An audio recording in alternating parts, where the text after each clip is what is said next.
Feliz Navidad, Feliz Navidad, Feliz Navidad, próspero año y felicidad. Welcome to High Five Wrestling. I am Chicago Ted. And I am the Cavalier of the YWC DW. No, you're not. Alright, well, SmackDown review here. Just going to jump right into it. Big Show comes out to address the crowd and talk about his feelings about the way TLC ended. Mark Henry comes out, wants a rematch with Daniel Bryan. Daniel Bryan comes out to address them both. Mark Henry and Big Show look like they're about to fight when Teddy Long comes out, breaks it up, and announces a number one contenders match later tonight between the Big Show and Mark Henry. It was a decent little setup. What did you think? Well, I mean, I just don't know what feud they're going to go with from this. I don't know if they're going to have Daniel Bryan. I think they're going to turn Show heel, and maybe they'll have Daniel Bryan look good at WrestleMania against the heel Big Show and go over and establish him a little more. But I don't think it's believable to have Daniel Bryan be a credible competitor for the title, or actually a credible champion at all. But yeah, I mean, they've kind of made Mark Henry look like crap. They made Daniel Bryan look like crap. So it's Money in the Bank syndrome. Yeah. You give a guy a briefcase, and all of a sudden he shoots from mid-card, lower mid-card, all the way up to the top of the heap, and you wonder what he's doing there. Yeah, speaking of mid-card, Zack Ryder versus Cody Rhodes. What do you think? Champion versus champion match. It was a good match until Booker T got up on the announcer's table and started singing that just dumb song. And apparently it was enough to distract Cody Rhodes. Cody, you're better than this. Yeah, Cody is better than that. I think Zack In Ryder. this stupid feud with Booker T. Yeah, I think Zack Ryder, he's kind of gimmicky, so it's kind of expected to have some of that kind of stuff in his matches. But Cody Rhodes is a little less, supposed to be comedy. I think I don't think it's that good. But Booker T trying to be funny face, it's stupid. Using his as a comedy gimmick. It should be a good legend Booker T versus Cody Rhodes, who's where is this superstar. feud gonna go? How is it going to end with Booker T injured, with Cody Rhodes losing the Intercontinental Championship to Booker T? How is this feud going to end? Because it doesn't seem to have a really good ending point. Yeah, the only thing I can think of that would be just completely different would be having Cody Rhodes go, or actually, put Booker T over and then make Booker T the Intercontinental Champion to give him one last run. Which, even that, I don't know. So, He's been an announcer too long. He's no longer relevant in the business. yeah. I don't care how many times you can say 5-time champion. You were a 5-time champion in a failed business. Big Show versus Mark Henry, number one contenders match. That little statue of a man, David Otunga, called off the match because John Laurinaitis said so. I don't think that's his name. I think it's Jennifer Hudson's husband. Is Jennifer Hudson's husband? Okay. Yeah, I think that's his title. Well, the best part of that was Big Show knocked him out pretty good. Yeah. Hit him right in the jaw. It looked pretty sick. Yeah, seeing Show do stuff like that is fun, but any Show talking about his feelings, or anytime his Show is a face, it's just boring. Just when he beats people up, that's the only exciting Well, thing. you can't have, the way I see it, you can't have two heel big men. Yeah, well, Because if two heel big men were around, what are they going to do? Take the tag titles? yeah, it's one thing to have a monster baby face, but it's one thing to have Big Show, Ezekiel Jackson, Mason Ryan, John Cena, Randy Orton. We have too many monster baby faces. Let's turn some of them heel. It's nice to finally get to see Kane be a something different. Hopefully they don't turn him face because Well, all things considered, is Kane considered a heel or a face for attacking John Cena? currently he's considered a heel and John Cena's a face, but hopefully this will give Cena some heel heat because you're going against someone that everyone likes as a heel. Yeah. So hopefully that'll turn Cena even more heel and just Back set to it the up better. Big Show thing.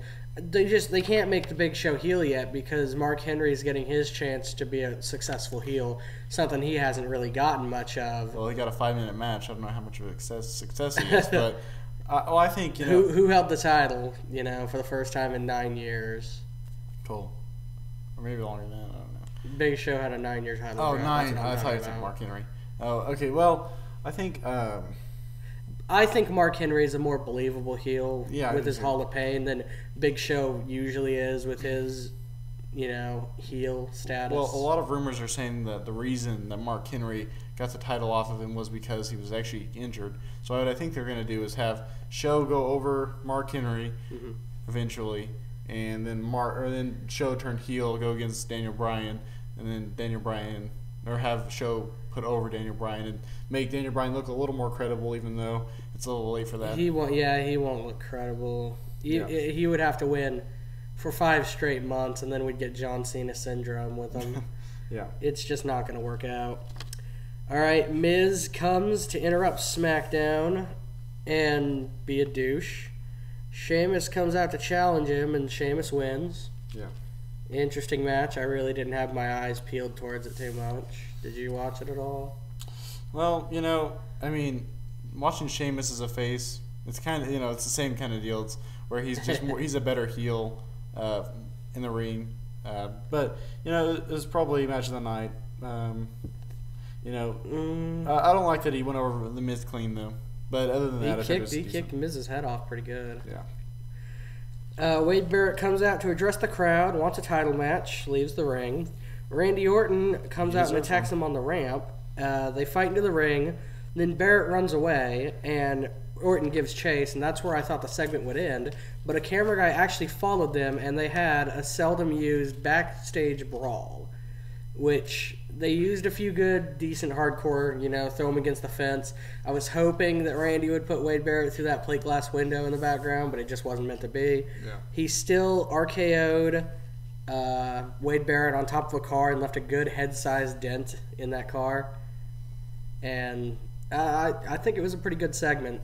Yeah. Wade Barrett and Randy Orton is going to be one of the great feuds of 2012. Definitely. Yeah, they're setting up for definitely even more, like just a classic feud, and I think it's gonna be really great if Randy Orton puts over Wade Barrett, and he really established him as a main eventer because he has really good potential future, and he actually gets a lot of good heel heat, and he's better as a solo person as opposed to being in the Nexus or being in the core and leading them and showcasing other stars. I think they need to just showcase Wade Barrett and put him as that main event guy that could take, John Cena to take out Randy Orton. Yeah.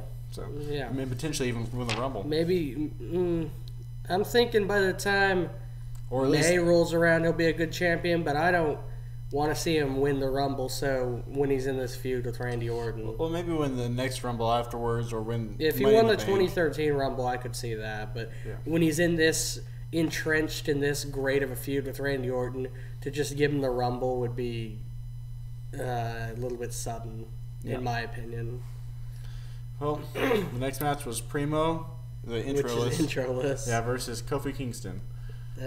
Kingston won. I'll be honest, I didn't watch the match. I don't care. Yeah, it's SmackDown. It's classic SmackDown syndrome. It's just predictable, and it wasn't like a bad match or anything. It was just predictable. I personally do not like Kofi Kingston's in-ring style. He's high flying and he's athletic, but he just bores the hell out of me. You don't like the boom boom boom kid? No. Also, can somebody buy him a dictionary or a thesaurus or something? All he can say is boom. Have you noticed that? Yeah, I've noticed that. I wonder how he orders at a restaurant. He eats a lot of boom. Well, I can only assume this is setting up for Kofi Kingston, Evan Bourne versus Primo and whatever his name for is. For the tag Epico. titles again. Yeah, so, I can assume that that's what this is for. But the tag titles aren't relevant still. Yeah, they're not relevant. It's never addressed. There's no story. So, it's all we can assume is just another match, another meaningless match at that. So. And the main event tonight, last night, whatever, was Daniel Bryan versus Dolph Ziggler with Jack Swagger and Big Show as managing at ringside. Swagger attacked the Big Show, and the Big Show looked like he was going to choke Swagger out in the middle of the ring during the Bryan-Ziggler matchup, and Teddy came out and made it a tag match. Yeah. I want to point out that I don't like Dolph Ziggler, but he sold that dive into the ring post really well unless he actually really got hurt. He flew right through those ropes and landed on his knee. One thing you have to say, you have to give credit to Daniel Bryan and Dolph Ziggler for is that they really sell their moves very well. And they definitely know their craft and they're good at what they do. But sometimes Daniel Bryan he lacks a little bit of actually getting that attention. It was kind of sudden that he went from I've already said this, but I'll say it again. He went from, I have broken ribs to, I'm the champion, hooray me. Yeah. Pretty damn quick. Yeah. Especially given the fact that, Mark Henry, he's not even cleared to compete. But then Daniel Bryan, who lost that cage match, is now world champion and doing just fine. But it's not believable. Well, Daniel Bryan ended up making Jack Swagger tap out. Yeah. It was a pretty good match. As far as tag teams go, it was really entertaining. Yeah. Pretty much because they're not a normal tag team. So what would you give this SmackDown? What'd you think? I'll give it a 7.5 because it had the inclusion of a backstage brawl. You don't get that much anymore. Yeah, well, I'll give it a 6. It wasn't a bad SmackDown. It wasn't anything to really talk about. There's no really just great things that happened out of it. We saw some feuds continue with Wade Barrett and Randy Orton. We saw that Booker T and Cody Rhodes feud continue. Yeah, we saw a couple wasted matches like Big Show, Mark Henry, and Primo and Kofi Kingston. So all in all, it's going to be an interesting Royal Rumble, and that's what we're building up towards, really. Mm-hmm. So we have another month just of programs, and I think the most exciting thing in everybody's list is just the second 2012 video. Yeah, that's coming 2 weeks from Monday, right? Yeah. I think it's gonna be fun. But what's even more exciting is that High Five Wrestling is now in World Nation Wrestling. That's right. So we're gonna be with Mitch, and we're gonna be posting videos on there, so you can check us out there too. And we're just gonna be going back and forth, and Okay, be good. Yep. So we've been High Five Wrestling, and we will high five you later.